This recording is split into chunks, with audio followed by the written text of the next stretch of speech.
Pasang lampu kat je lah. Belakang tak Lampu dah bang. Kak Tak ni, lampu flash. Kau nak rakam lah. Dah ini. Nanti ha. Bang, misi mencari burung wak-wak guna dengan teknik apa? menggunakan tangguk. Tangguk. Macam mana nak tengok di depan. Sambung itu tak boleh jap. Lampu kalau benar dia dengan kita tadi. Oh, lari.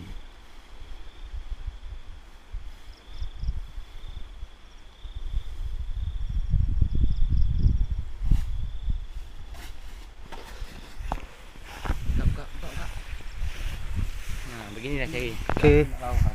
Ha. Ni dah. Era tu. Mana? Teknik Menangguk Sungai Pulai orang Sungai Pulai memang power. Benar. dan 6 ekor. Oh, Alhamdulillah banyak. rezeki.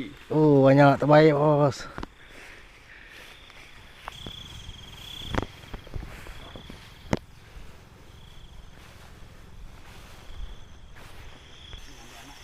Ambil. Apa ambil anak sini. Ambil anak sekali. Ni anak sekali Anak udah besar dah sembelih dah ni. Dah tak ada anak dah ni. 3 ekor. Banyak ah, sekali jalan ah. Menangan orang Sungai Pulai. Terbaik. Orang memang terbaik. Yang terlepas. Tak tahu ke pergi? Pergi. Anak-anak Warna. sekali. Warna Bulu dah dari luar. Banyak mana.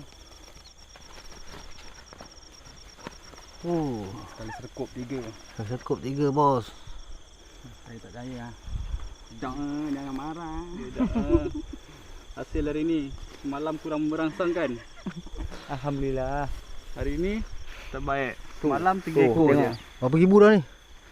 Ini Ada 3,000 ekor dah. dah ada 10 ekor. Okey. Kita teruskan lagi projek kita malam ni. Tak sampai 1 jam. Hey.